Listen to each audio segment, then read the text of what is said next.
Wake up, the footy's back! Did you hear that? It's back! Let's go!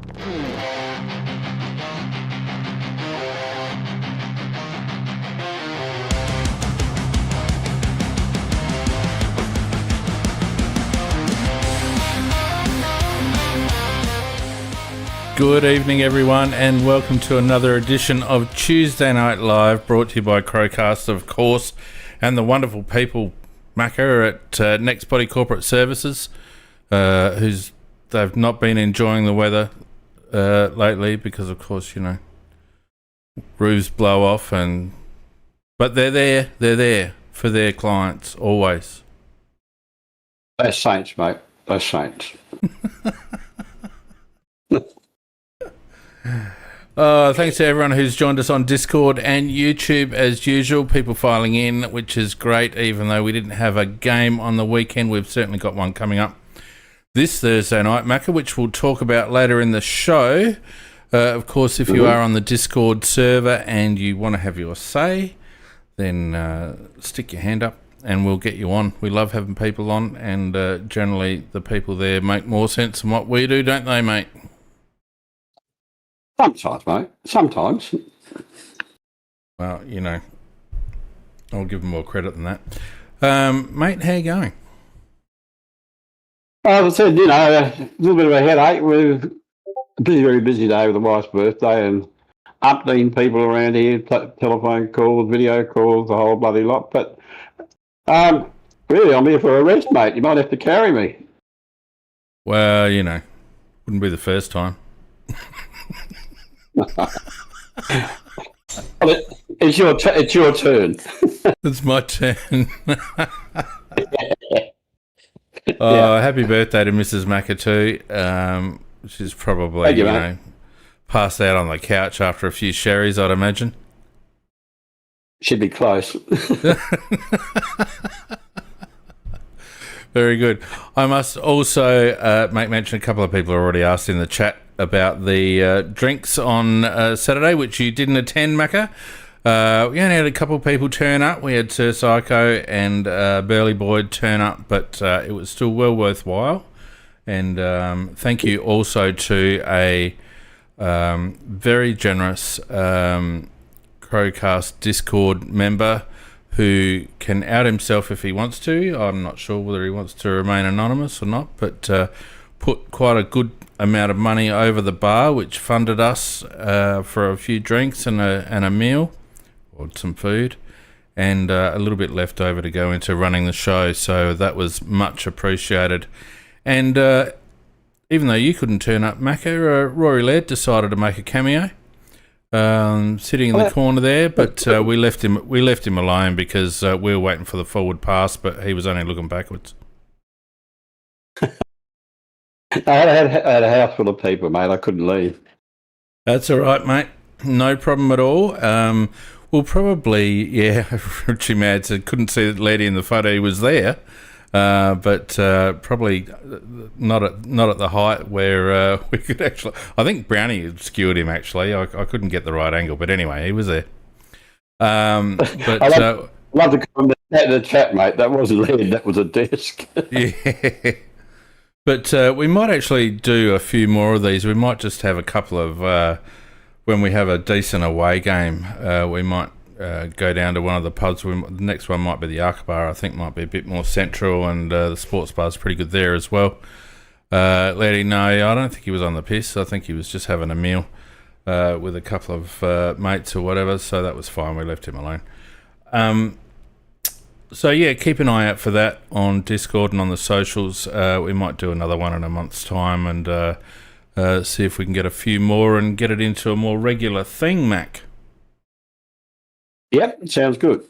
But it was very good meeting those couple of blokes, and we had a good chat for a few hours and shared a beer and some stories, and it was very good. So the more the merrier next time. Anyway. Let us get on with the show, Macca, because we've got a bit to go through, even though there's no Crows match for you to rant about. So we might just crack straight in to, if I can get myself organised, because it's been a little while, the results of last weekend. What round was that? Was that round 11? I think it was round 11, wasn't it? Round 11, I think. Oh, wasn't it? Yeah, round 12. Sorry, God, what am I doing? What am I doing, honestly? I'm behind the times, mate. All right, let's start off with round 12. And it opened up with St Kilda v Hawthorn, and St Kilda very, very disappointing, Macca, going down 9-13-67 to Hawthorn 18-11 119. Goal scorers for the Hawks, disposals for the Hawks. We had Sicily in the off half back on 33, Cam McKenzie on 29, and D'Ambrosio had a good game too, 28. For the Saints, Sinclair had 33, Hill had 30, and Hall had 26. Goal scorers, Hawthorn, Gunston just rolling along nicely. What did I hear? He just kicked like 80 goals in the last 20 games or something or other. Something ridiculous. Averaging 4 goals a game in the last 20 games. He kicked 5. Hardwick, who has reinvented himself as a forward, he kicked 4. Lewis has got 3, so they're a triple threat now. For St Kilda, Jack Silvani had 3, Tom de Koning had 2, and Darcy Wilson, future Crows star, had 1. Macca, what'd you think? Well, I thought the first half by St Kilda was absolutely pathetic, mate. Not even one goal in that first half. Shocking. I mean, you're talking about finals and all that stuff. You can just totally disregard them. That was terrible. I mean, they did, they in the second half, it was, pretty even in the second half. But in that first half, I mean, they've got 2 good rucks, Hawthorn. They dominated in the rucks. They dominated in the midfield. If they'd ever went down the back, as you mentioned, Sicily, he was just swallowing everything up. And up forward, they had not only Gunston, but they had a bloke who plays down back. He decided he wants to kick goals too. So, they look good, Hawthorn, but gee, St Kilda, they were really terrible, mate. They were absolutely terrible. Sinclair played pretty well, and I like Wilson, the way he plays for the Saints. Yeah, Ross Lyon, just a little niggle, just under a little bit of pressure, and rightly so, because he's done nothing with that millionaires bloody list that he's got. And I know they've got a couple out, but so's everyone else. And, Hawthorn just made them look silly, particularly in the first half. It was ridiculous. And Blake Hardwick, he's a tough matchup because he's a nuggety bloke. And needs someone strong but good overhead but also good on the deck to go with him, and a lot of teams don't have that down back, so tough matchup. He's got for a forward, he's got a strange shape, hasn't he? I mean, he doesn't look like a forward because he's actually always been a backman, but he's I can't believe how well he's adapted to up forward. Makes it look easy. Reminds me of Membry for Collingwood. Also a difficult matchup. He is. All right, the next one was just Carlton just going on their winning way. The march to the finals. Yeah, well. And it was a really good win by 4 points, 12-16-88 to 12-12-84. Disposals for Carlton. Cripps continuing his post-coach sacking form, Macca with 30. Walsh with 30 as well. Jagger Smith looking really good now, 27. For Geelong, Bailey Smith had 35. Max Holmes had 25. Tom Stewart, 22. Goal scorers, Hayward had 3 for Carlton. Kemp and Young both 2. For Geelong, Cameron had 4. Dempsey had 2. And Henry had 2. Geelong, I reckon, just looking for a little break, but Carlton just have the shackles released and a couple of new faces, a bit of faith shown in a couple of young lads, and away you go. And by contrast, this was an excellent game to watch, mate. I really enjoyed this fantastic.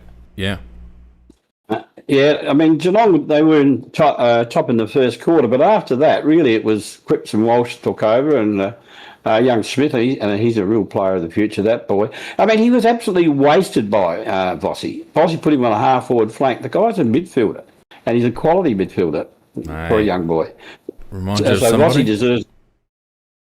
Yes, it's coaches that won't do the right thing, and it's a strange situation. I don't really understand it. But, look, it was a great last quarter with Geelong looked like they were going to win the game, and yeah, Cripps, as you said, as I pointed out, the stats tell you he loves his game football after they get rid of the coach. Mate, that's a furphy. That's a furphy.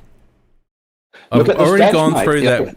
The stats before and after. His stats don't change. No, they do. They do. No, so anyhow, he played a terrific game. He did, and he was well backed up too. No, I'm not. No, you are. I've gone through the stats with you the other week. It's rubbish. No, not true. Not true. So yeah, no, I'll tell you the truth. And as I said, Geelong looked like winning the game, but Cripps took an outstanding mark, a really top mark of was it 70 seconds to go? He goaled, and they hung on. Uncontested. Uncontested. Yeah, but he's had to run down there, and he worked hard to get there. Got in front of the pack, how did Geelong let that happen, for God's sake?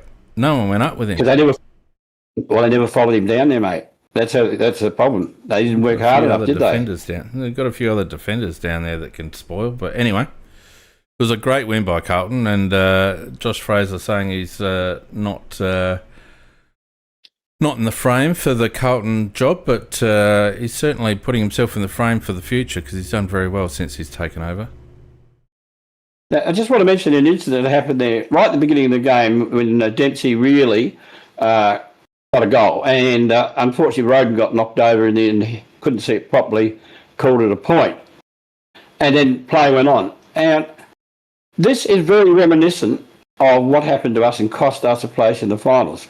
They've gone back to the rule that the ARC can't intervene once play has restarted. Now, if it's wrong, it's wrong. And it's got and the ARC, first of all, they should have seen it much, much quicker. Secondly, if the ARC, I don't care if the play's restarted or not. If it's wrong, it's wrong. Yes, agreed. David Roden made an error. He should have called a review, because there's no way he could have seen that clearly. Correct. I do agree with that. But the field umpire, he runs the game, and the field umpire, just the same as with ours that time a few years ago, could have called for a review. It was obviously contentious, and yes, I mean it did in the end cost Geelong the game in terms of the scoreboard. But I mean it happened in the first minute, so you just don't know. But it's just another, as you say, Mako, just another ridiculous. Like, why do they have to make things so bloody complicated? Like, why do they have to revert that just because we don't want to spend so much time reviewing every decision? If a decision is wrong, that's what you've got the bloody review system there for. You either use it for everything or you don't use it at all, in my opinion. 100%, Pete. Bloody it's just a classic. It's classic AFL. I mean, they are run by morons, absolute morons. They are. Let's move on. Sydney routed Richmond 25-21-70 to 8-8-56 for Sydney. Heaney had 32, Warner had 32, and Sheldrick had 30. For Richmond, Hopper had 25, Taranto 24, Presti had 20, all the old fogies. Goal scorers, Curnow had a lazy 8, which will do his confidence a world of good. Heaney had 5, McLean had 4, and for Richmond, Alger had 3, Sonzi had 1, and Isaac Cumming had... That's not Isaac Cumming, Sam Cumming. Crowbot, what the hell are you doing getting that wrong every week? Sam Cumming had 1. Not much to talk about here. It was an absolute shellacking, mate. Ironically, that's what I've got written down here. Not much to talk about here. Exactly what you just said. Because they rested Grundy for it. Blakey, he was dashing from the back line. He had plenty of support. Heaney and Warner in the middle, they were just starring. And as you mentioned, the goal kickers there, I mean, they had a big range of them. Richmond, they were a very depleted side. They had 18 injuries, 18 people on their injury list. Yeah. Not much else to say. No, that's it. The next one, Fremantle making a bit of a statement, and Brisbane, I would suggest, will be doing some soul searching over the next couple of weeks to see if they've got it in them, Macca. Fremantle 15-13, 103, 25-point winners over Brisbane 10-18, 78. For Freo, Brayshaw had 24, Clark had 24, Ryan had 22 for Brisbane. Zach Bailey, future Crow, had 30, Wilmot 26, Neil had 23. Future Magpie, if you listen to the scuttlebutt, and we'll talk about that later. Goal scorers for Freo, Amos had 4, Voss had 4, Tracy had 3, the big 3 again, Mac, big 3 again. And for Brisbane, Ashcroft had 2, Cameron had 2, Zach Bailey had 1. The big fellas not firing at all. No, Freo clearly established themselves as the early flag favourite.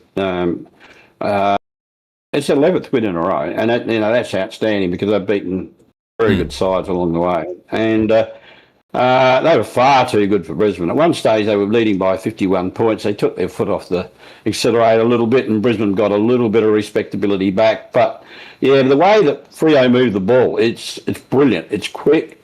And it makes life easy for that. And you mentioned the 3 forwards there. But it makes their life so easy the way the ball comes in so quickly. And they do it fast.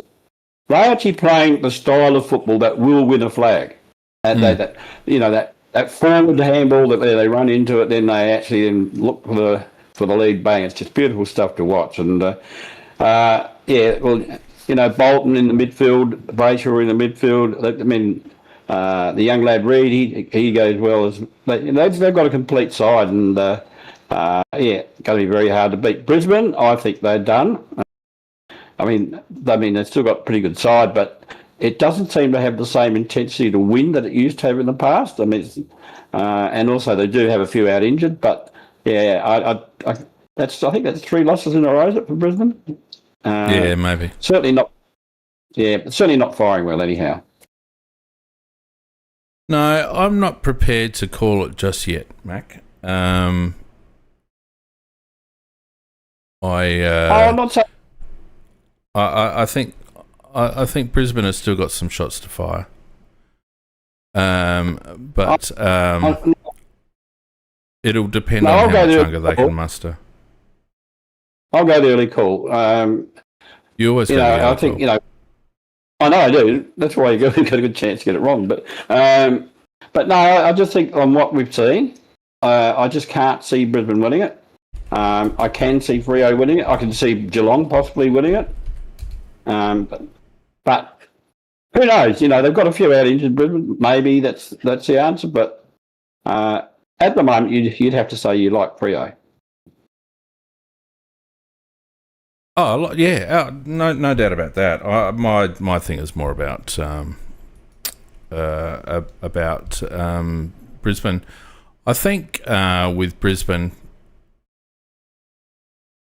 I think with Brisbane, they will have a sit down over the break, and Fagan will put it to them, and because it's a pride thing. And look, I thought Freo were a big chance in this game, irrespective, simply because it's very rare that a team will get thumped one week like Brisbane did and then come back and win the next week. So they certainly played better in patches, but they've got a bit more to go. But it's all about defensive running for Brisbane, whether they've got the hunger to still run both ways, whether they're prepared to make that extra yard when they need to, all that sort of stuff. And I think Fagan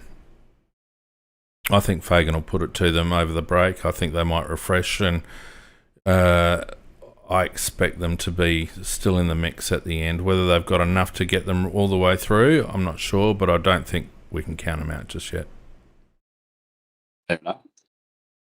Freo, though, absolutely. Early days, them and Sydney are certainly the favourites, and Freo beating Brisbane up there, that's probably their toughest road trip. And to do it in such good style, on the back of such a streak, because you could forgive them for dropping one, they certainly look the business at the moment, don't they? Not many weaknesses. They look complete, yeah. All right, the next one was also an entertaining game. The Bulldogs getting up by 4 points over Collingwood, 14-13 to 13-15 for the Bullies. We had Kennedy with 29, Sanders with 28, and Bailey Dale with 27. For Collingwood, we had Nick Dacos 37, Pendlebury 33, Jordan de Goey 30. Goal scorers, Will Lewis had 3 for the Dogs, along with Ed Richards 2. God, I love Ed Richards. He's a great player. Tim English also 2. For Collingwood, Membry had 3. Lockie Schultz had 2. Anderson had 2. It was a good win by the Bulldogs, and it was a fun game to watch, but I'm not rating Collingwood at all. Well, I don't rate either of these two sides, mate. I think, as you said, it was an entertaining game, but, the stars shone. Richards, he was outstanding, and he's a beautiful kick, isn't he? And him and Bont, they were the outstanding ones for the Dogs. And on the other hand, you had Dacos and De Goey starring for Collingwood. I mean, the stars shone, but there was a lot of errors made around the ground by the other players. And I didn't think it was a high-quality game, but it was an interesting game because it was close all the way. Both sides put in, but they're not. They're lacking a bit of polish, both sides, I thought. That's a good description of it, I think. The lack of polish, that probably sums it up beautifully. And look, at one stage it did look like the Dogs had opened up a reasonably comfortable lead, but in the last quarter, to give the Pies credit, they really had a real crack at it, and they just didn't quite get there. I just got to mention Little Jones in the forward pocket for the Bulldogs. He kicked 3 goals, and he's a handy little player. Yeah, Collingwood just don't have enough up forward, in my opinion. Oh, exactly right, mate. If you name their forwards, they're no-name forwards. You talk about Tim Membry. I mean, he was a discard, and he's their number one. Yeah, and look, to be fair, he's doing very well, but they haven't really got a focal point. It's hard to see them kicking winning scores against good quality opposition. And as someone mentioned in the chat, Morris has been saying, Collingwood are contenders, and that's why Lachie Neale wants to go to them next season, and we'll cover that a bit more later. But I think Collingwood are way off. I think their list is way off, to be honest with you. Well, if you draw a graph, I can only see it going one way, mate, and that's going slanting downwards. Yep, and as 9090 in the chat points out, Elliott really hurts them. The fact that he's now out and maybe never back really hurts them. Mm-hmm. Anyway, the next one, the Giants, just a resurgent Giants, Mac. A real dark horse at the moment. Getting up 19-5-1-1-9, great kicking, to Melbourne, the opposite, 9-16-70. Margin of 49 points. For the Giants, Ash had 34, Finn Callaghan 31, Connor Iden had 29. For Melbourne, Jack Steele 25, Bowie 23, Gawn 22. Not enough out of their midfielders, really. Goal scorers, the Giants, Toby Green winding the clock back with 3, along with Grzelski and Brown. And for Melbourne, Mychek had 3. Steele had 1, Rivers had 1. God, they look bloody good. When they ran, Macca, the old Orange Tsunami, they look really good. Yeah, but, you look at the stats, the bad kicking for goals, that's bad football. But definitely. On top of that, the D's had one more scoring shot to lose to GWS by 49 points. But on top of that, in the forward entries into the forward 50, Melbourne 62 and GWS 46. And yet and then obviously there's an efficiency factor there, but the stats say they, if you read those stats, you would assume they won, but they didn't. They got hammered, and it goes a little bit worse than that because they sell this game annually to be played up there, and they get money for it. But the coach sort of rued that in his after-match speech. But he said, "I've got no control over that." But they've lost the last 4 years in a row in the game they've sold up there. So I don't think I'd be very happy if Adelaide was selling games to get money to go up into very remote places and lose every year. So overall, I just think it was a disaster for Melbourne in all respects. So, they sold a game they probably would have won if it had been played down in Victoria. Then on top of that, they've just wasted whatever ball they've got. So it was just a tragedy for them. I think the last time Melbourne won up there was when they beat us. Well, I know they've lost the last 4, so that's got to be 5 years ago, then, if that was the case. Mm. Yeah. So I when think, Rivers kicked that bloody 200-metre torp. Yes. But, I know they're promoting the game, but, I wouldn't want our club to be part of it. No, Hunt, that's right. Thanks, Vardy. Look, the stats are a bit misleading because I thought the Giants controlled the game and the entries that Melbourne were getting, they were shallow and they were wide, whereas GWS were really able to get them on the break and they were kicking into open forward line. And I don't know, the game for a large part seemed to be played on the Giants' terms, even though the stats wouldn't necessarily suggest that. So you're right. Melbourne did have a lot of the ball, but I just felt like the Giants were able to have the game played on their terms, if you know what I mean. I thought that where the Giants won it, they played very good burst football. So if they got the ball, it wasn't just looking for a little pass sideways or something like that. The players were already all running in the right direction, so they had. The player that got the ball, he had somebody who was making a positive move forward, and that reaction was going right through down the ground. So they were very dangerous when they got hold of the ball, and that's why they scored so well.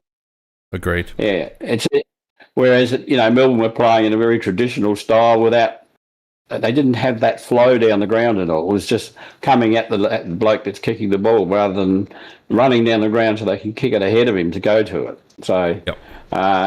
It really worked, and there's a couple of playmakers like that. I mean, Ash is one of those playmakers. Callahan's another one. When you get the ball in their hands, something's going to happen. Correct.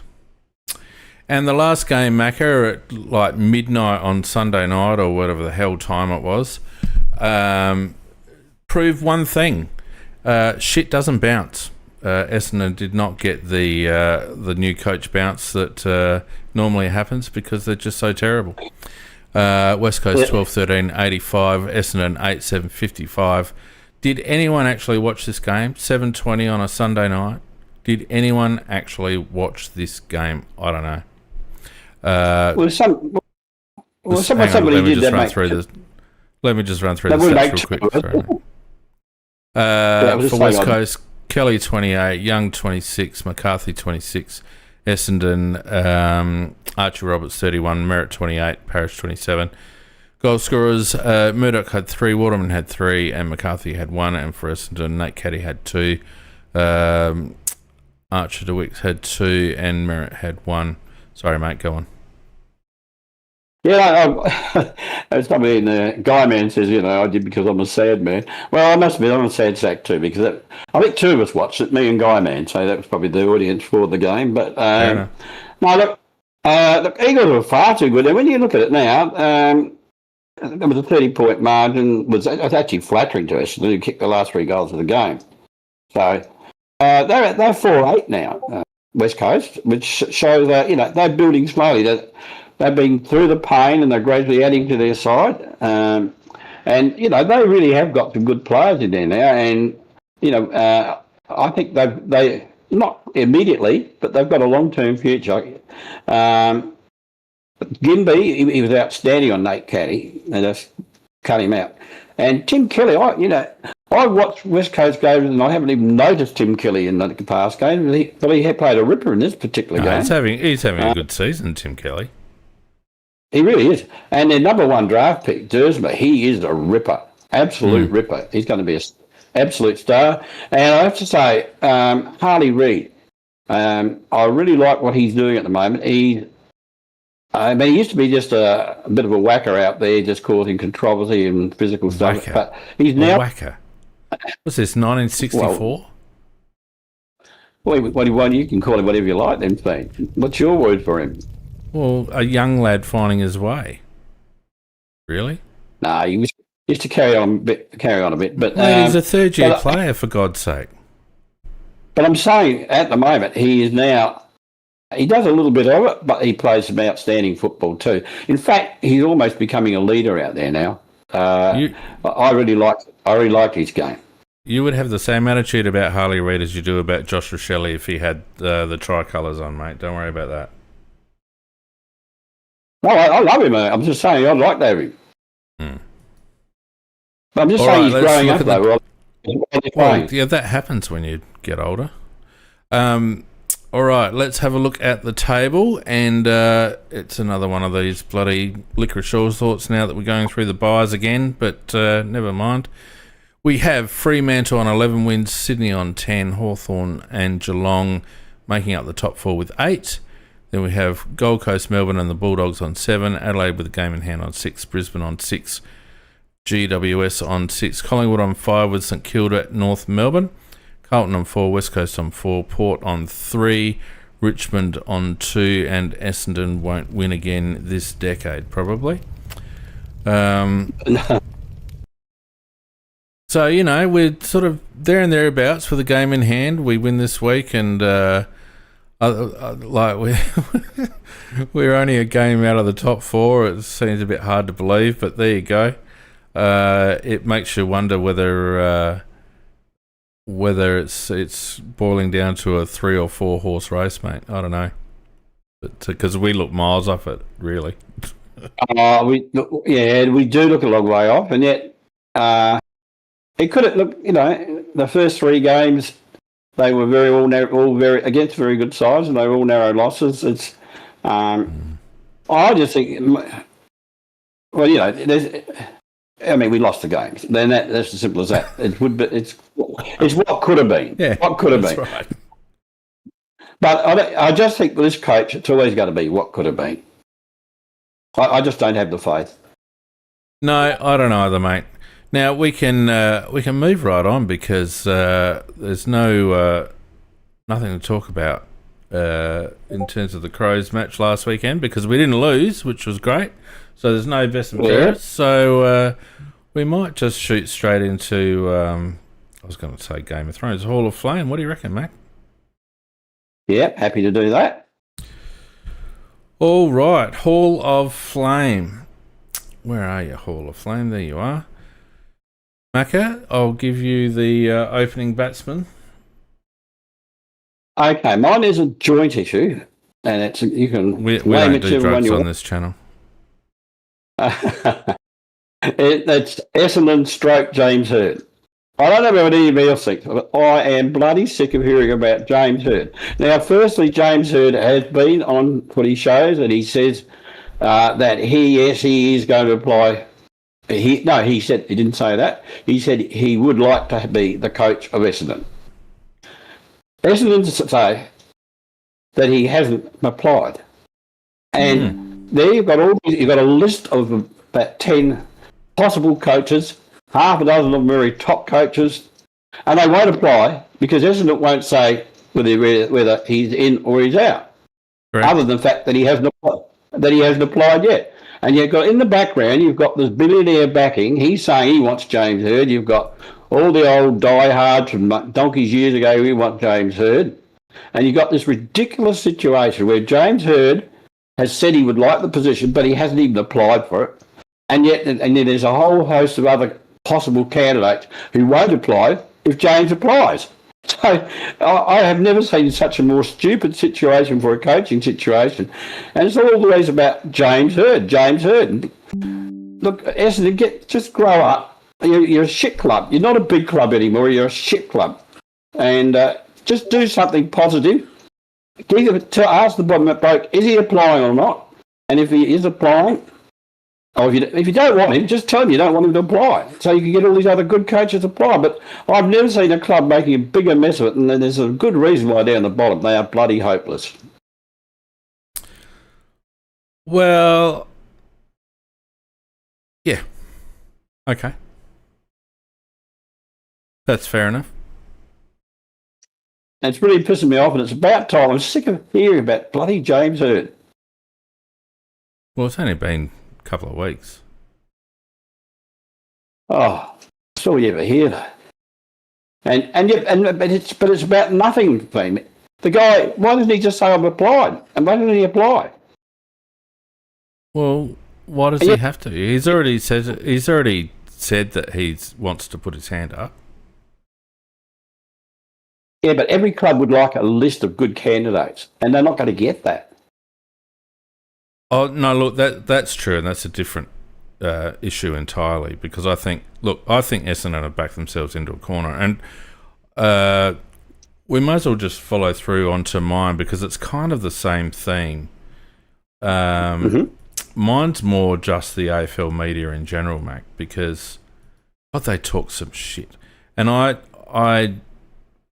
one of the things that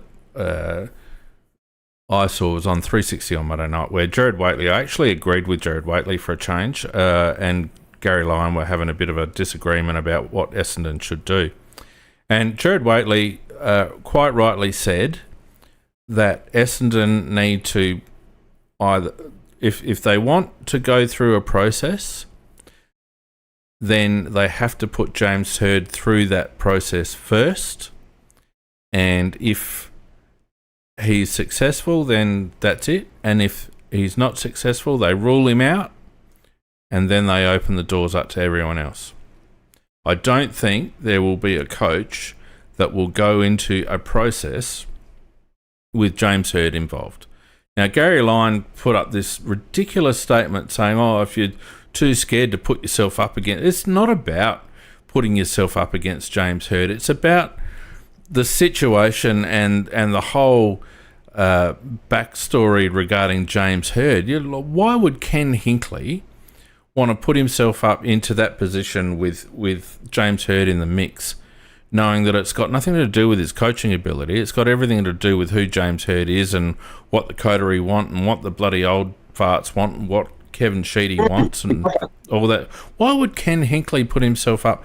So Essendon have either got to decide, and I must say I was surprised Jimmy Bartell had a similar take on it, which I was quite surprised about, because it lacks any sort of nuance whatsoever. It's not about putting yourself up and going up against everyone else, because it's not the process with James Hird involved is not about whether you can coach, because they already know what James Hird can do.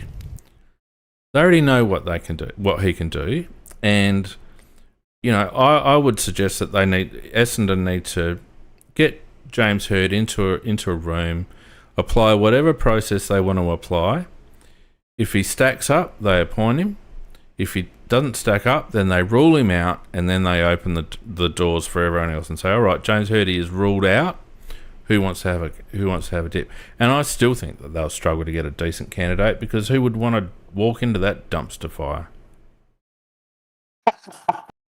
Well, yeah, it is that. There's no doubt about it. But but as I heard another person say on one of the shows, and he cannot understand why all the fuss about James Hird by all the people in the background and wanting him. He hasn't coached at AFL level for 11 years. 11 years, that's a long time for him. But James Hird will never be short of a high opinion of himself. And he thinks, honestly, he's a self-appointed messiah for Essendon. Oh, and I think you're right. Richie Mad just put the same thing in the chat. We're not colluding, I can tell you that much. But it's true. James Hird thinks he is the chosen one, and he will continue. I think Essendon just have to appoint James Hird and allow him to succeed or fail. Because if not, then when the next coach is done, James Hird will put his hand up again. He will continue. He will continue to put his hand up, because he honestly thinks that he's the only one that can coach that club. So, why fight it? They're in the shit anyway. Their bloody list is horrible. It's going to take them 5 years to build a half-decent list to even get themselves out of the bottom couple anyway. So they're not wasting any time, really. It's all on the list manager over the next few years. So put him in. Bugger it. I wouldn't even go through the process because it's a furphy. Everyone knows. It doesn't matter what they say. Everyone knows that James Hird will coach Essendon. They might as well just get it over and done with. Well, I mean that's where I was coming from. I mean, this is a joke, and it's when you've got quality coaches sitting in the background and they won't put in because they think it's a joke. The whole thing they won't put in because, like you said, James Hird, he thinks he's the man, and the coterie think he's the man, and this has got not judging it on anything. There's no basis for appointing James Hird other than he's the big Essendon name. There's nothing else. There's no substance to say we should be appointing James Hird. But you're probably right. But he'll probably get it. Yeah, and I think it's ridiculous. It does. I mean, my beef is more about how the media have positioned it and putting it on the other coaches to basically call them too afraid to put themselves up against the master coach Jim Hird. I mean, for God's sakes, that's insulting to some very, very good coaches like John Longmire and Adam Simpson and Ken Hinkley and these blokes. It's insulting to those people for the media to come out and say that they're basically too scared to put themselves up against James Hird. No, they're just not too stupid to do that. That's what it is. 100% correct, Pete. 100%. Anyway, but more than that, the media inject, like this time of year, they must be short of a bloody story, I tell you. Tom Morris has connected Adelaide to just about every recruit going around. Yes, he does. Jed Walter now is in our sights, even though we've got 930 tall forwards. And suggesting that Lachie Neale now is considering Collingwood because he wants to win a premiership because he's got nothing in his cupboard already. And Melbourne would be the worst place for him domestically, if that's a consideration, and if you believe reports, it is. You would think Western Australia or at a pinch South Australia because his parents are in Robe and they apparently help him out a lot with the kids and whatnot, or he stays in Brisbane. Where do these people get this bullshit from? No, I actually saw where he actually said he didn't want to live in Western Australia, but he wants to see his kids more regularly. And obviously, well, I suppose it's not that much different from Melbourne, but he has got family here, as you said, at Robe. So I thought it would be pretty logical that if he was going to leave Brisbane, that Adelaide would be a pretty good fit for him because they're short of quality midfielders, and secondly, it's the closest he can get to Perth without living in Perth. Well, so, we got a bloke with roots down in Robe as well, who happens to be the captain. So I'm sure those families get together. Yeah, I mean it's a very, very good point. But I heard that same thing you were talking about when he said that now rumoured to be going to Collingwood. Well, I could not understand why Lachie Neale at age 33, and he'll be 34 next year, and I still think he's got a couple of years in him, but why would you go to a club that's dying? That club is dying, Collingwood. That's the point of my flame, Macca, that Tom Morris positioned Collingwood as a contender for his signature because they were a premiership contender. Now, I don't think even the most optimistic Collingwood supporter would say that Collingwood are in flag contention over the next couple of years, do you? I don't think they're going to be in contention for the next 5 years or 6 years. They're going the other way. Well, I mean, they've got an ageing list. They got De Goey and Pendlebury and a couple of others that are going to drop off over the next couple of years. Howe and those blokes. Crisp, there's talk around Dacos, although I'm sure Dacos will stay, but, it's all that sort of stuff. That they've got no forward line. They've got a back line who can't stay on the park, headed up by Billy Frampton, for frick's sake. I mean, Lachie Neale's not going to that club, but the speculation around Lachie is not the point of my flame. The point of my flame is the absolute ridiculous rubbish that spits out of the AFL media at times just to get clicks. It drives me crazy. There's no credibility with this bloody mob anymore. Well, not that there ever was, but even they just pluck names out of the air. Well, yeah, I know. I heard that, and I did a bit of it. It nearly made me laugh because I just thought that sounds ludicrous. And if he did that, I would think he's stupid. Quite frankly, I think he's stupid because if you're going to go to Victoria, and I'm not saying he can't go to Victoria, but that would be the club I would be choosing. Yeah. I find it quite interesting that we get flagged for certain players that are speculative at best, like Jed freaking Walder, for God's sake. I'm sure we may have bloody had a chat with him. He's a good player. We'll have a chat with him. Doesn't mean we're into him. You know what I mean? We've got a couple of pretty handy forwards. But every player that's ever on the market to be moving, I think every club does talk to them, even if they don't not really serious about it. Of course they do. Well, not only that, player managers do the rounds as well. I mean, you know, you want to bump up a bloke's salary, you start getting other clubs interested and sniffing around and offering wads of money, and you know, take it back to your home club and go, well, here you go. That's a modus operandi. That's how they do it. That's exactly how they do it. Yeah. Bobby puts in the chat, Sparrow, he's another one that's been linked to us as, you know, I mean, we're moving away from the Hall of Flame, but I don't know. It just annoys me. I just wish that there was some credible media in, like, even like AFL 360 was kind of a semi-serious show. It's not anymore. On the Couch used to be brilliant when it was talking footy and you had, you know, really good quality journalists involved. Now you've got Jack Rewalt bloody comparing it. And like Geordie Lewis on there, who can hardly string a bloody sentence together. You know, it's just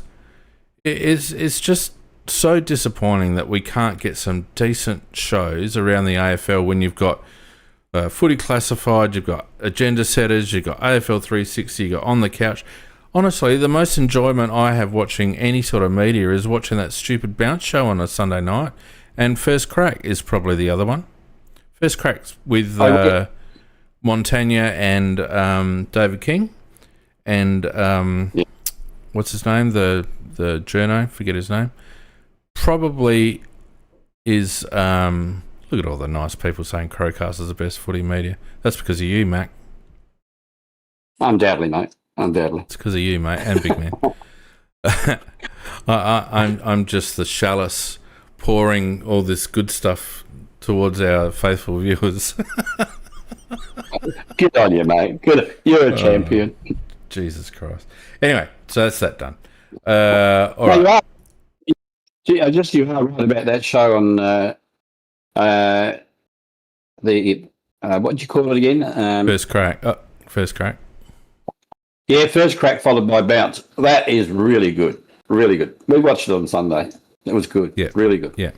And I must admit, and it kills me to say this, but Kane Corns and David King do some good stuff on SEN too, and that gets put up on YouTube. And like Kane can be a little bit off centre with his opinions, but you get Kane away from a TV camera and get him to start talking normally, and he actually does make some sense. So yeah, I don't mind. I forget what it's called.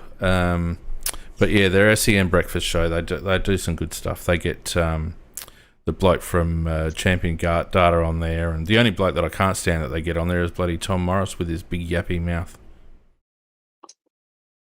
Actually, I don't mind Tom Morris, but yeah, I mean, he does talk a lot. But yeah, sometimes he comes up. He's got a head like Maxwell Smart. Well, that's not a compliment. No, it wasn't meant to be. No, fair enough. Anyway, so that was Hall of Flame. A bit wishy-washy, but, you know, a fireball, that's what it's called. Thanks, Jake. All right, so let's look at some other developments, Macca. And probably the biggest development from our perspective was a mid-season draft signing. Hugo Hall Khan,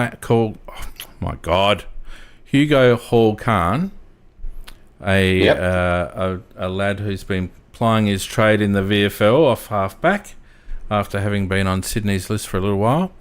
And he is going to play this weekend. So 188 centimetres tall, been averaging 28 touches and 6 marks for Williamstown. Originally, Sydney took him in 2022 in the MSD. So yeah, interesting selection, and probably the first time I think we've actually used the mid-season draft Macca for the AFL side rather than just to bolster our SANFL team. I think you're pretty right. I've seen his video highlights, and up until this season, he's basically been playing as a forward. And he has got very good pace. He's a nice kick. He's really put together really well. He's 188, as you said, 188 centimetres, but he's got a very strong body, and he's very, very quick. So I think the idea is they finally realised we need some rebound off the back line, so rather than like Laird just popping it up into the air. If he is good enough to play at this level consistently, and I know the Crows think he is, because they said he was the only person they wanted out of there, and they were really hoping the guy would come to them, because he is what they're after, that running half back that can, instead of the ones that we are, pretty stationary. So I've got high hopes for him. He's certainly built to play. His highlights on the video show that he's got ability. Now, it's a jump in standard for him, there's no doubt about that. But give the guy a game or two, and we'll see whether he's got it. I think he probably will have.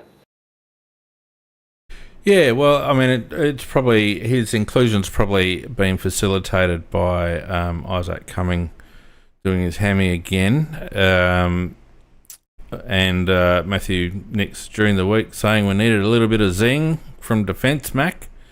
I wonder I wonder how he can correlate needing a bit of zing off halfback when he's been consistently selecting probably the worst defensive back six in terms of pace and zing he could possibly pick. Like, what was he expecting? Well, I'm allowed to say fucking miracles. I mean, seriously, you're right. It would possibly be the slowest back six in the competition. If we took one player out of a half back there, but we've only got really the one quick player there, isn't it? Don't we? Well, I mean, you could probably... Michael Annie's okay, and Miller is all right, but Max has been playing defensively. But, I mean, a bloke like Rory Laird, I mean, he... even at the pub, Rory Laird was walking backwards to go to the toilet. Like, just couldn't walk forward.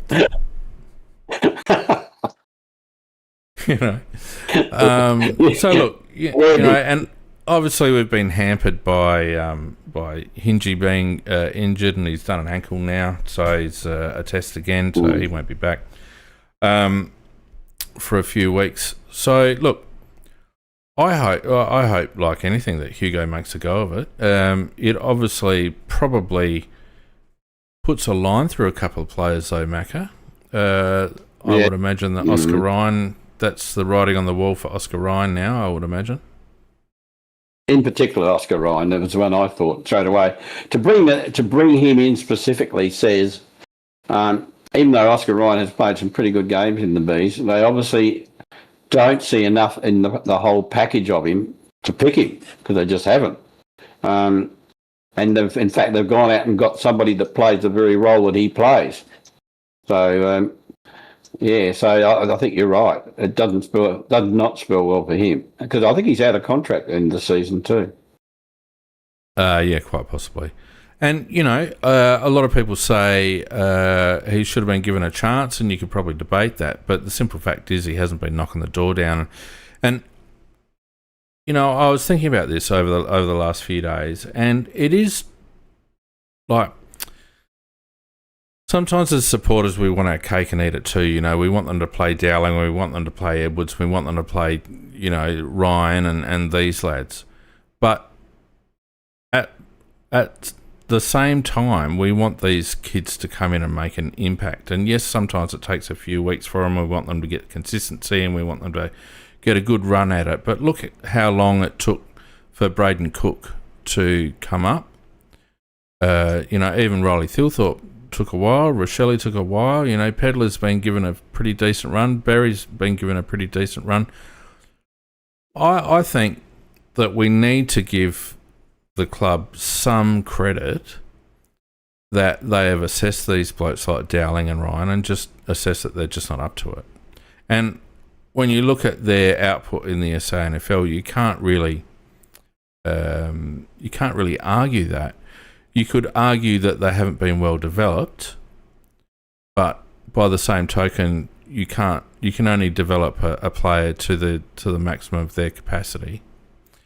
So maybe the situation that we're in with those fellas, and apart from Edwards, they weren't high picks anyway, but maybe it's just a bit more of an indictment on our recruiting, more just as much as our development. Well, 100%. I totally agree with you. What everything you just said, and we all like new shiny toys. That's one of the things that we supporters. Well, we always want a new shiny toy, and sometimes the shiny toy isn't as good as it looks because, as you said, it plays in the SANFL. They look at it, they can see areas that once they come up into the big league will get them found out, and that's one of the reasons why some of the players don't get picked, because yes, they're very good at the SANFL level, but they can see weaknesses in there that just send alarm bells off that they're not going to make it in the A. But now and again, I will say there is a player that their face just doesn't fit and they never get the proper opportunity because they go to another club and then they shine. So it's a bit of both. And I think you do have to trust the selectors overall because at the end of the day, they wear either way, whether they get it right or not. And also, as you quite correctly said, maybe we've recruited the wrong player. Maybe we shouldn't have recruited that player. Maybe there was somebody else they should have taken. And a very good example of that would be like we recruited Jones when Butters came with two picks later. So well, that's a high pick. That's a high pick. And we don't have to go through our whole recruiting history. Macca will be here for 1,000 years. And I've got to say, like these kids in the chat, they love it when they get their numbers up so they can start making us look stupid. You've been purple for the last 10 minutes, Macca, and I've had my head going in and out. And how much do you care? I don't. Oh, no, it just makes me laugh. You give the kids a toy or two and they love it. No, look, I think it's probably a bit from column A and a bit from column B, I think. There's been opportunities to try some of these lads to see what they've got. You could argue that surely there was a game or two where Oscar Ryan could have been given a run. Sometimes players just step up at a higher level. And I think to have a player on our list picked at where did Ryan go? Where was he drafted? I can't remember. I can't look it up. It wasn't that low. It was in the 30s. Yeah, pick 28. Pick 28 is not that low. And to have a pick 28 on your list for 3 years or whatever it was, and for him not to play an AFL game is a bit of an indictment on your selection and also on your development. I think you need to give that lad a run. So if he leaves the club without having played an AFL game, I think that's an indictment on us. I think that's poor. But then a bloke like Dowling, who did get a bit of a run and look, played fine, but what's his weapon, Billy Dowling? Like where are you going to play him? Well, I remember that when he did play, he's a midfielder, but they played him on the wing, and I thought he had a fairly good year that year when they played him on the wing. And I think when you say what's his weapon, it was basically just accumulation of getting the ball. Well, we've got plenty of accumulators. You need more dynamic players in that role, mate. I understand where you're coming from, but I'm just saying that he wasn't hopeless. No, I'm not saying he was hopeless either. But I think, like when you and I'm sorry to interrupt you, when when you're trying to compile your best, say, 26, you can only have so many role players. And so I think you have to identify who your best role players are. And I think we've identified that Keys, Pedler, Zach Taylor, these sort of Nankervis are our best role players. They're going to be those fringe players that when you call on them, they're going to deliver. And they're going to be the first out the door when, fully fit side or we recruit someone else or whatever. But I think under that, you've also got some decent players like Dowling and whatnot. But I think once you've made the call, you just have to roll them through because you have to see what the next pick 30 is going to be like. The next pick 30 could be great, So I don't think you can afford to do what we've done in the past and give these blokes 100 games like Lockie Murphy and Chase Jones and those sorts. So... Well, you're right. You are right with that. I'm a bit column A and column B with it all. I think that they should have given Oscar Ryan in particular a chance. But by the same token, he hasn't. In 3 years, he hasn't really beat the door down either, has he? No, that's true. Hugo Hall Khan, he was with Sydney and he never got an opportunity there. So and now he's probably a year on or year to 2 years on where he's got a little bit more growth in him, his maturity into him. Now we've not only just picked him up, we've actually given him a game, and that might well be the case. If we might delist Brian, and he may actually, maybe not for a year or two, but he might start playing really good footy and get picked up. So what that tends to suggest is, and like in the case with Hugo, he wasn't ready when he got picked up, and that's probably the case with Oscar Ryan now. He might be, but you can't afford to carry him, as you rightly point out, you can't afford to carry him on your list forever when the next pick 20 or whatever might be a very good player. So there is this rotation of players that sometimes you see him go from one club to another and they think, why didn't we play him? But he just wasn't ready when he was there. Exactly right. And that is an individual thing, Some players don't mature until, their mid-20s. And at 18, they're not ready physically or they're not ready mentally or, they just need a different environment or something or other. So, I feel for Oscar Ryan because I think out of the players that we've been talking about, he's probably one that's been a little bit hard done by that he didn't get a chance. But by the same token, when you're on an AFL list, you've got to force your way into the side, and particularly when you've got a selection sort of history like the Crows have, where you really only don't get a look in unless injuries happen, and then you got to make the most of it. Very rare, Cook's the only one that I can think of that we carried that wasn't a top tier player. I mean, we carried Rash and Thilthorpe obviously because they were top picks and we wanted to get games into them. But lower tier picks, you don't get that luxury. And when you get your chance, you've got to make the most of it. And I feel like, Zach Taylor's shown enough, Luke Pedler's shown enough. You could argue that Ben Keys is in there a bit by default at the moment, and Sid Draper's probably the one that kicks him out of the team eventually when Sid gets right. Hugo's going to struggle when Mitch Hinge gets right and Isaac Cumming gets right. So, I mean, it's a difficult juggling act, but I'm not 100% on board with everyone up in arms about, Oscar Ryan's hard done by, because I feel like he's been on the list for 3 years and he didn't really bang the door down in that time. I'm in the same camp as you.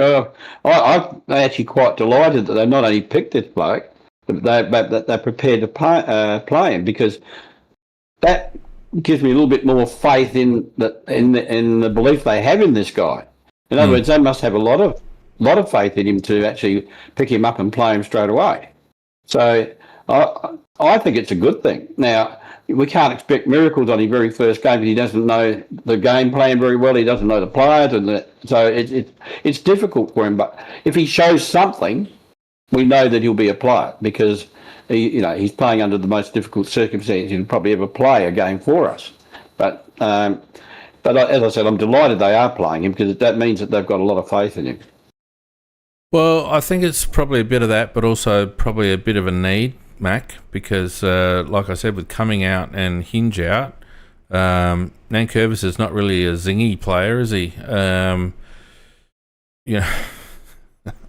I bet you that's 1990 playing around.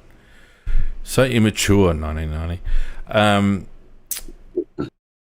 So maybe like he's probably fortunate, but then again, we're probably fortunate under the circumstances that we picked him up when we did, because we wouldn't have had much else coming off halfback. So yeah, just a good set of circumstances, and wish the lad all the best. For Thursday night. Just looking at our injury list real quick, Mac, we've got Hinge out with an ankle. He's listed as a test. Sid Draper, 1 week for a jaw. That'll be interesting to see how long that 1 week continues to be 1 week. Isaac Rankin, they've listed for a week with his calf. Isaac Cumming obviously did a hammy during the week at training. Tyler Welsh also did a hammy during the week at training. Which begs the question, the other news item, Macca, that came out over the bye period was that the club board requested a review of the strength and fitness department, or the practices of, well, basically wanted to know why we had so many soft tissue injuries. It's a good question. Which I think was a proactive move by the board, to be honest. Yeah. Do you think that McEwen should be given a second season to right the ship? I don't think he's covered himself in glory at all. I would give him a second season. I'd be looking for somebody better, because the amount of soft tissue injuries we've had is ridiculous. Yeah. The thing that concerns me is when you really think about it, Burjo probably sprung it on us a bit in terms of timing, but we were probably a little bit living in a fantasy world if we thought that he wasn't going to be headhunted at some stage. But it doesn't appear as if we had much of a succession plan. We rushed McEwen in, and we did it on the basis probably that he had worked with Burgess before, but we should have had someone there to be able to pick up the slack and continue on with Burgess's program, because like what we've ended up with is unprecedented, and some of the things that we've seen the players do in the off season, like push-up challenges and massive bench presses and all that sort of stuff. And now then we end up with all this soft tissue and back stuff. It's like, come on, what's going on? Yeah, and you're quite right. We really should have had somebody learning off of him as well, very intensely, because it was always going to be hard to keep Burgess, because he's now the fitness coach for Juventus. He's getting $6 million a year. Yeah, I mean, so he's always. So we can't pay $6 million. So he was always going to get poached by some particular soccer club, because they've got millions and millions and millions in their kitty. So we had this great opportunity by having him here. There should have been somebody wanting to be a mirror image of Burjo and taking notes and just so they could train exactly the same method as Burgess did, because we were very good with a lack of soft tissue injuries while he was here. Well, we're making assumptions, because the other side of that coin is that how forthcoming was Burgess with his IP. He might have been the type that wasn't willing to share information. I mean, we are very much making assumptions here and hypothesizing, because we don't know. There might have been a bloke at the club that was too IC and just wasn't very well prepared because of the way Darren handled him. So who knows? And I'm not casting aspersions on anyone. It just strikes me as something that we should have foreseen could have happened, and we should have had a contingency in place. And it just seems to me like we haven't, and it's really had an impact on our season. Well, when you take Cumming, they showed a video training of him. He's out there, and he's doing a walking exercise virtually, and then all of a sudden he's gone from walking to sprinting in the space of about 2 seconds, and bang, his hamstring went. I mean, I would have thought that's the last thing that anybody with a dodgy hamstring would do. Especially when it's like minus 63 degrees. Yeah, I saw that and I thought that's lunacy. But anyhow. Yeah, so look, Dylan says some have been bad luck, but that you listed two. I reckon they're the only two, Dylan. Or Sid Draper's probably the other one. Anyway. Oh, hang on 2 seconds, Smacker. Yeah, no. Can you hear my phone ringing? I know exactly why my phone's ringing. Do you keep talking? Hang on. Okay, well, I don't know if anybody else saw that particular video, but and I with coming, and I just thought it was just ludicrous. But they're just walking around, and I don't know what he may have done other exercises before that, and he may have been warmed up, but it just looked like they were just getting started in it, and he's gone from a walk to a sprint and bang off, it's gone. But and we have been unlucky with some of those stupid other exercises. The wrestling one, which was dislocated the Curtin's knee, but there is a positive side to that. Having had the operation, they've actually fixed the loose tendons in his knee now, so he probably should never have that injury again. That's the upside of it. We'll probably do a ligament now. I'm back. That was my son asking me to let him in. Not realising that the door was actually unlocked. But anyway, look, I don't know. It's one of those things. They want to, like, if there's been a lot of talk over the biomacker about, the club turning the corner and really being confident about having a positive second half of the season, etc., etc., etc.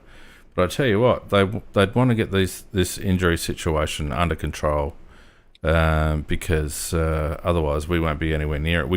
We don't have enough quality depth to be able to cover the types of players that we're getting injured. Like Hinge and Cumming, I think people underestimate the impact that's had, because you talk about zing off half back, they're two zingers, aren't they? Yeah, they are, and and you need.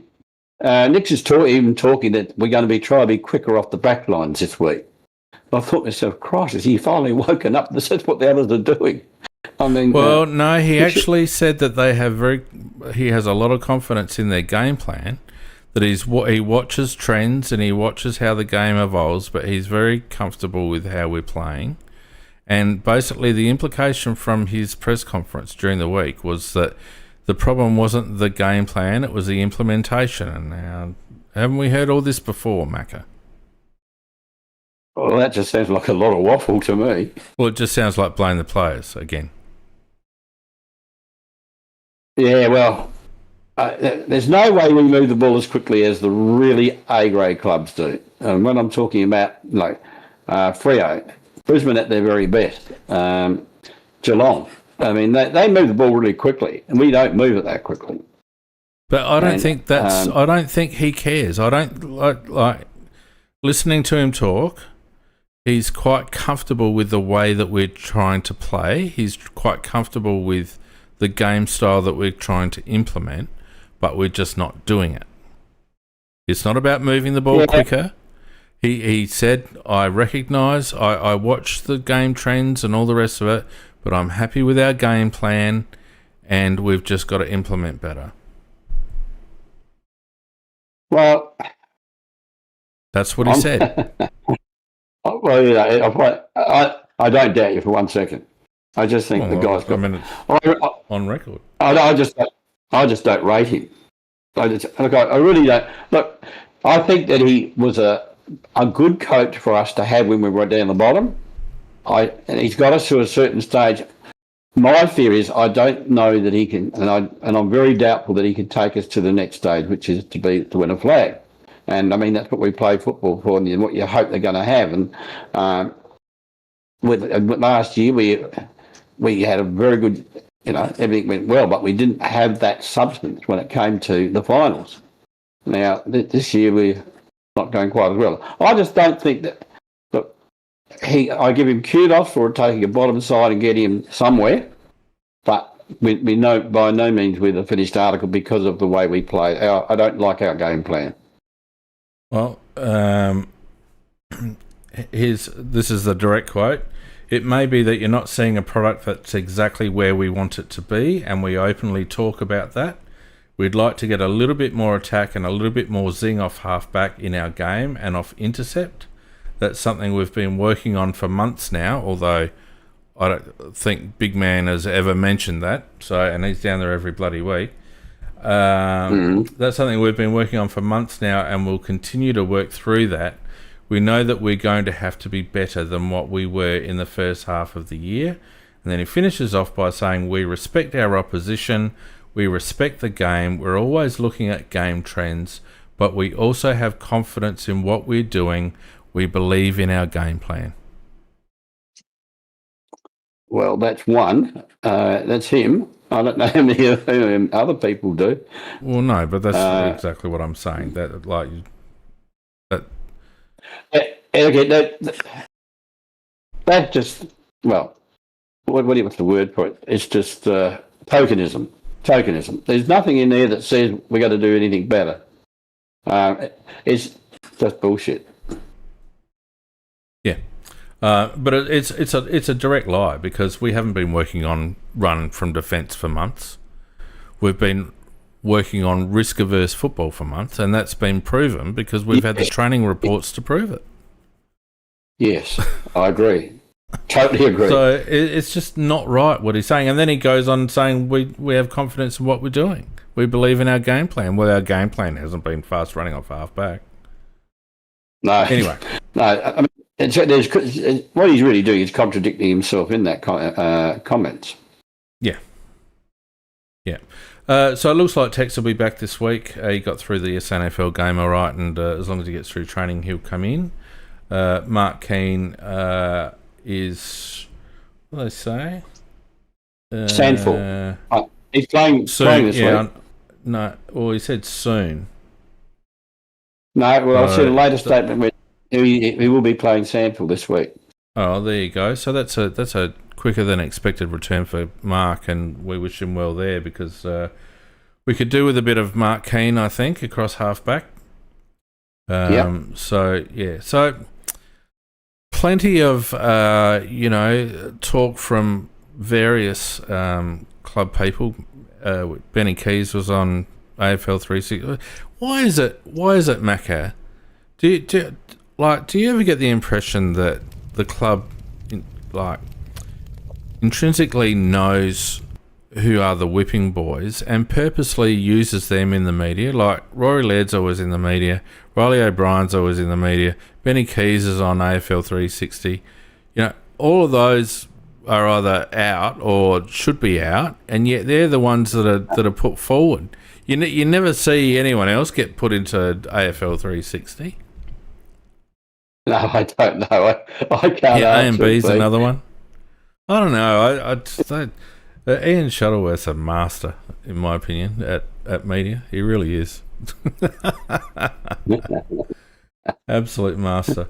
All right, so that's the club. Around the AFL, Macca, anything there worth talking about?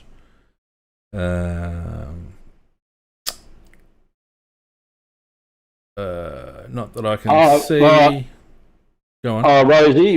Rosie for Port Adelaide has had another problem, and he'd be lucky he's going to have another operation. But he's when he had his hamstring operation, apparently he's had trouble with nerves in there. It damaged the nerves when they did the operation. Now he's got to have another operation to correct that. So he's unlikely to play this year again. Wow. You'd want them to, you'd think that they'd just put him on ice, wouldn't you? Well, sensibly you would. Not as if they're doing anything. No, because they for them, if they were smart, they'd probably start tanking now. Not tanking, you know what I mean? Just making sure. It wouldn't matter if they were playing to their. Yeah, it wouldn't matter if they were playing to their full potential. They're not going to get very far this year. Just mentioning quickly on Discord, don't forget, if you want to have your say, stick your hand up. There's probably about 15 minutes to go. So plenty of time there if you want something to say, and if you're on YouTube and you want your chat read out, drop us a super chat and we'll be happy to read out and discuss what you want. All right, Mac, why don't we turn our attention to the game on Thursday night? Obviously, it's a big one for both clubs, but particularly for us, given where our season sits. And, Geelong pretty much full strength. I just had a look at their injury list. There's not a lot of players there that you would say that they're missing who would be best 22. No name. We haven't beaten them for a while either. So either home or away. So Well, yeah, one of our best performances against them was earlier this year when we played them down on their dunghill, and we had quite a few good players out, and I think we lost by less than a goal. Lost by 8 points. Rochelle had 31, Worrell had 30, Berry had 22. Bailey Smith cut us up with 40, and Holmes had 27. Geelong not going that well at the moment. I think they're Chris Scott flicked the switch a bit with them, Macca, with regards to how they played, and they probably caught a couple of teams by surprise with that run and gun style that he adopted. But in the end, it's still Geelong, and they do rely on a few, I reckon. Tom Stewart, Patrick Dangerfield, Max Holmes, Jeremy Cameron, Bailey Smith are probably the ones that they rely on, and most teams do that. But I think if you're in their face, and this is where Adelaide haven't been good recently, if you're in their face defensively, I think you can cause them some problems. So it'll be very interesting to see the tactics that we adopt against them, Matt, because if we play like we fronted up against Hawthorn the other week, we'll get destroyed. Yeah, and look, I don't, I've been watching Smith. He's a stats chaser. Not only does he get the ball like from a earn ball, but he actually, somebody else gets a mark. He runs like hell to run past and get a handball. But the thing about that is, it is good for the team in the sense that he's actually stat padding. He's also catching the defence under the ball. So. I think, I'd like to see somebody try and at least go with him to limit the amount of damage he can do. The other player that is a very good player is Holmes, and you can limit him by running with him as well. If you can cut those two players out, you've got a very good chance of beating them. If you can limit those two to some reasonably good games, because they are the two players that are the heart of Geelong at the moment. They really get them going. Yeah, I think it might have been Dylan said in the chat, you got to be physical with Geelong, and I really agree. And one of the people that you have to be physical with, in my opinion, is Bailey Smith. I think you have to, you don't have to do anything, illegal, but I think you do need to be really strong with him. I'm sure 1990's been drinking today. I think if you give them any sort of space, they're good enough by hand and foot that they'll cut you up. You've got to be in their faces. You've got to be hassling them. You've got to be stripping the ball. You've got to be tackling hard. All those sorts of 1% kind of things with Geelong. And then you've got to be good going the other way. And it's going to be an absolute quagmire on Thursday night, according to the weather forecast. Ball's going to be played on the ground, Mac. And if we let Geelong have first use and get on top of its clearance and ground ball gets, we'll get done like a dinner. Well, the other two players, apart from Bailey Smith and Holmes, that are really danger players because they also are good ground players as well, is Manor, MANNAGH, and Dempsey. He's allegedly a wingman, but God, he's right down in the forward line and very good player. So they are another two danger players. So, I think probably with the wet weather might be our best chance actually, because on a dry day, I mean, Smith would run around like an unregistered dog and get a heap of kicks. But I think, the heavy weather might make it harder for him to get the ball. So, so if it is a wet night, it might actually be in our favour. I don't think wet weather affects Geelong as much as many teams. I mean, Geelong's not exactly the Sunshine Coast.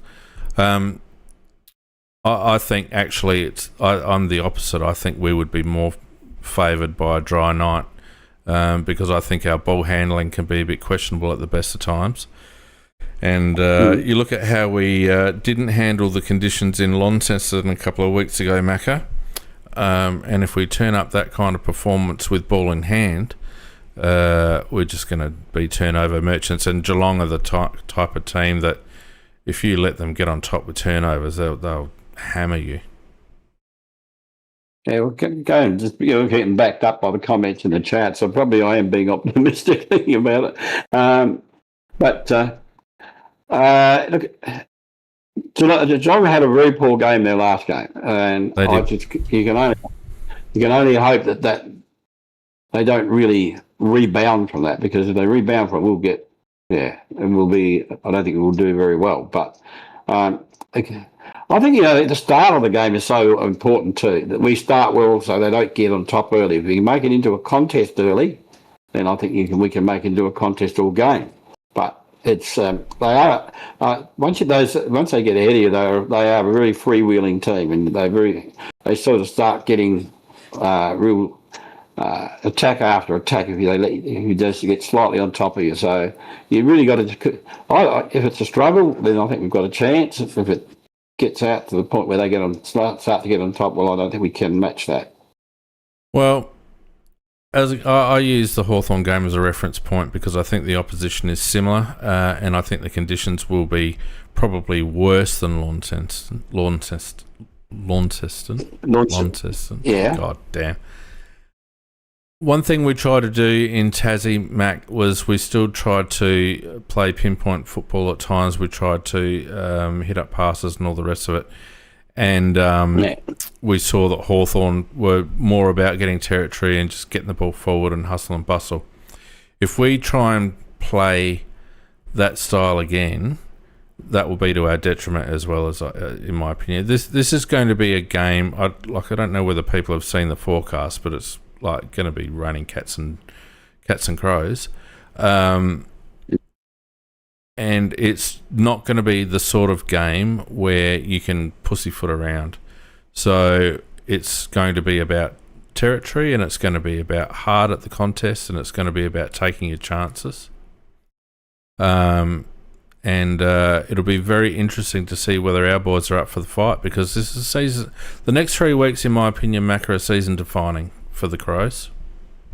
Absolutely. In fact, if we lost all three, I'd say that our chances of getting in the top 8 would be very slim.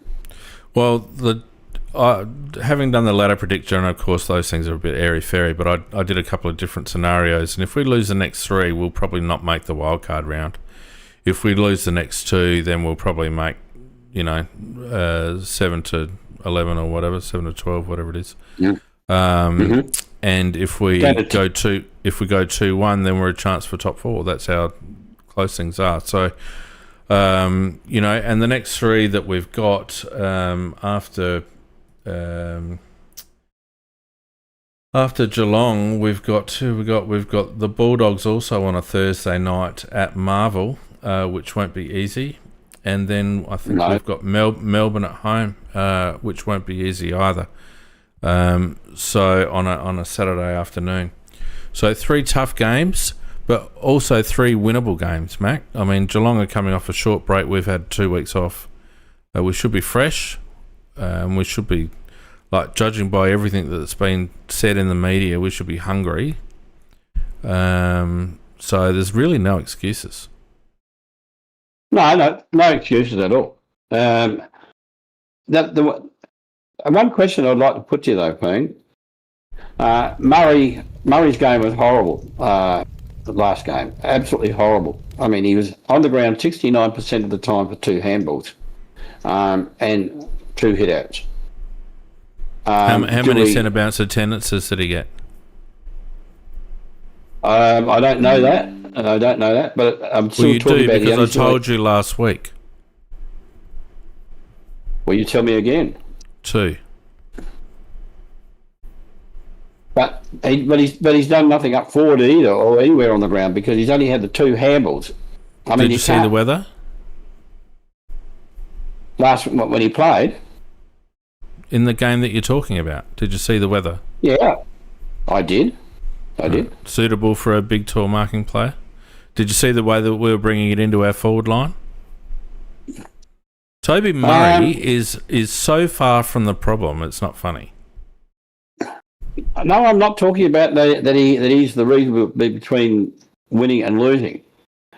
What I'm saying is I thought that was as irrelevant a game as a player can possibly have. Oh, come on, mate. Well, if you picked as a second ruck and then you're not put in the ruck, then what the hell did they pick him for? I don't know, but the so point maybe put it on selection because it wasn't a game for big, tall marking forwards. Hawthorn didn't have any, or they had one, Lewis, and they I don't know. I think singling out Toby Murray is just silly. He's there as a second ruck and a pinch hit forward. I would be asking about another gold-plated tall forward that didn't fire a shot before I pointed any fingers at Toby.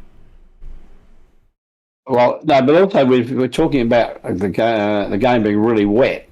That's not going to actually help him again in this particular game. No, but maybe you don't play him on the ground, Macca.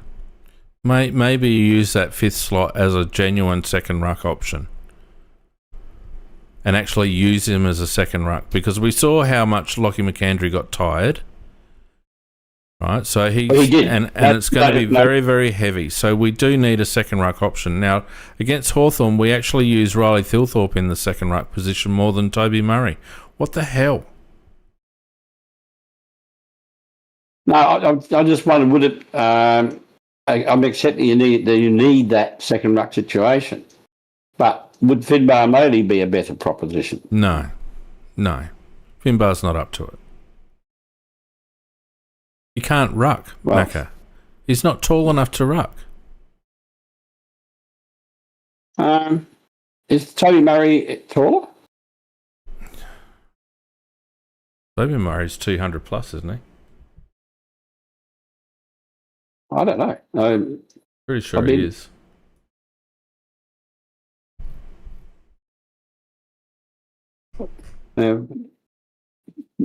Tubbs, well, let's look at it. He's 200. Well, it's whichever way you go. I just don't think that it's an ideal situation. That's and Maley's apparently 197. So yeah, Toby Murray's 200 centimetres. Yeah, so I was saying Toby Murray's 3 centimetres taller, than Maley. No, just to me, it's just a worry that. To me, it's just a worry that we're not going to get a lot out of that particular position. But the week before, he played really well, Macca. That's what I'm saying. Like, you just can't judge it off one game in the wet, right? You've got to look at he's played 6 games. I understand that. I'm not. How many games has Maley played? 2 games. All I'm saying is whether he didn't perform last time in the wet, and I just think that we're going to get the same thing again. Well, that's an opinion I have, and yeah. Okay. Yeah. Well, I'd be quite happy. I thought our forward setup against Hawthorn was silly, and I don't think, considering how well the small forward line worked the previous week against North Melbourne. And considering the conditions that we had in Tasmania, for the life of me, I don't understand why we set up the way that we did against Hawthorn. And I'd be far more inclined, and I know we don't have Rankin this week, which kind of makes it a little bit difficult, but we've got other players that we can bring in. I'd be inclined just to play the one tall. You've got Fogarty to lead up. Walker will be back. He'll lead up. Thilthorpe can lead up as well. I would be trying to open up that forward line as much as possible and let our small players go to work. Oh, sorry, Thilthorpe won't be there. Yeah, sorry, Thilthorpe won't be there. So we've got Fogarty and Walker, I would just let them lead up and clear out that forward 50 and let the smalls go to work. I totally agree. And I'd have Murray on the bench as a second ruck. And if it works out that you wanted a mismatch for 10 minutes, you can chuck him up forward and bomb it on his head. At least it won't be Murray and Thilthorpe going for the same bloody mark all the time. Fair comment. So it looks like Walker's going to come in. Hugo's obviously going to come in on half back. Pedlar's not on the injured list, so you would expect that he would come back. Macca, who would he come back in for? Nankervis, maybe.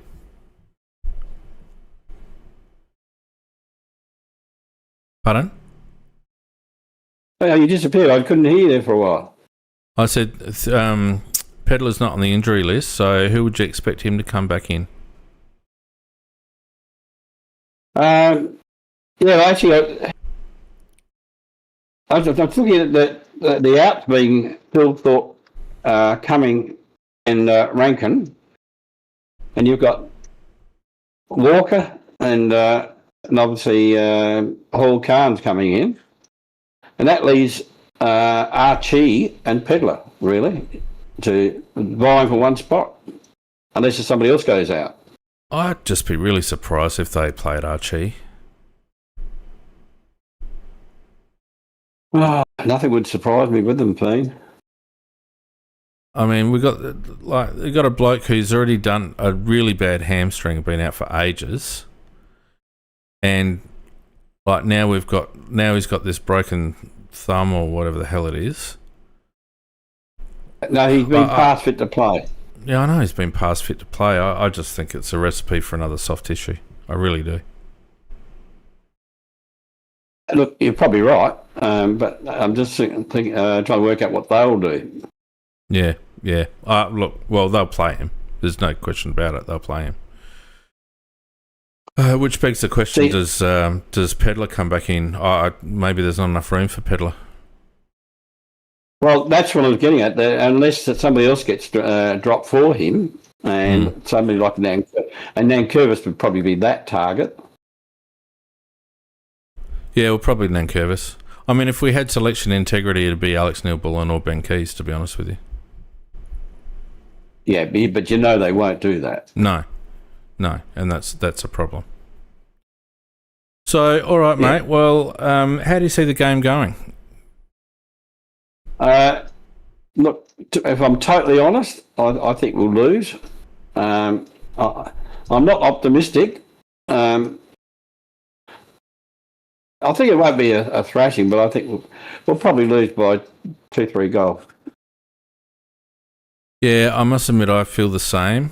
I don't think we're travelling as well as what Matthew Nix would like us to believe. I don't think we're that close to turning a corner. I think if he's going to persist with what we've been doing, it's a problem. But I think Thursday night is going to show us up purely for a lack of hardness. Geelong are a big, strong, big-bodied team, very seasoned, very mature, very experienced, and the ball's going to spend 95% of the time on the deck in dispute, and I just don't see us winning enough of those 50-50 ball contests, Macca, to kick a winning score. But and that'll be if the conditions are as you're describing them. That'll be one of the very key factors of the game, and as you say, I think they'll be better at it than we will, and makes it very, very hard. So they've got a lot of good players, and they play a lot of games in these type of conditions. Yeah, I think they'll just, as I say, 2-3 goals, and that's if we play well. Yeah. Yeah, I don't see it being a blowout simply because I don't think the conditions will allow it. And I'm making an assumption that it's going to be quite wet. That's what the weather forecast says. It's going to be the worst day of the week on Thursday, apparently. So I just don't see it. I hope that's not the case. I hope we come out and we do turn it around the second half of the season, because irrespective of what it means for the coaching situation and all the rest of it, you want the team to do well. But I don't have the faith at the moment, Mac. I really don't. No, and unfortunately, I'm in the same camp as you with a lack of faith. And look, I would love to be wrong. I would love us to come out and slaughter Geelong and just say, and people say, you got no idea. Look how, he was so far off, it wasn't funny. Yeah, 100%. I'll be happy with that. Delighted. I want to be wrong. And I hope, the new kid goes well. I hope he gets every opportunity, and I hope he goes good. Look, if we can turn it into a real tussle, then we're a chance. If we let them at any stage get out, they're probably one of the best sides once they get an opening of conversion of all the teams. That they've just got so many good players. Players like Cameron. He plays like a small man, but he can play like a tall man. He's just they've got them all around the ground, and I think they're just going to be too classy for us. But I'm just hoping that we can if we turn it into a slog, we might get away with it, but can't see it. Very good, Macca. Well, I think that brings us to an end. Thanks everyone who's joined us on Discord and on YouTube. It's been another good night of discussion, lots of talk in the chat, Macca, lots of messing around with our heads, and there we go again. So the kids are happy. And of course, we'll be back on Sunday night with a wrap to see how we all went. Well, I hope when you have your show Sunday night with the big man, I hope you're very happy and talking about how we won the game. But not quite seeing it, but I'm just hoping it's going to be that way. All right, mate. Well, as I said, thanks to everyone for joining us. Thanks to Next Body Corporate Services for the sponsorship. And we will leave it there. Be good, stay safe, and we'll see you on Sunday night for the wrap. Good night, everyone. Yeah, good night all.